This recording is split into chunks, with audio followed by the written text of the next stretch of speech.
Imagine inheriting a wild, overgrown garden full of weeds you've never planted. That's what DID healing can feel like. As a child, others planted many things in your inner garden, some beautiful, but many painful. They left behind weeds, tangled roots, thorns, and plants that don't serve you now. You didn't choose everything growing here, but it's now in your care. Some of what you inherited may show up as old patterns: people-pleasing that keeps creeping back like vines, emotional reactions that sprout up fast like thistles, or shutting down when conflict appears, like a patch of soil that's gone dry and cracked.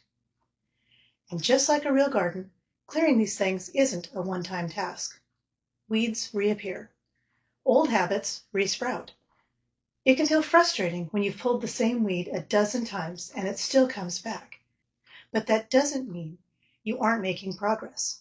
That's simply how gardens work, and how healing works too. But tending your garden isn't only about pulling weeds. It's also about planting what you do want: seeds of self-compassion, boundaries that grow strong like hedges, and cooperation within your system. Over time, these new plants take up space where the old weeds once thrived. And remember, gardens move in seasons.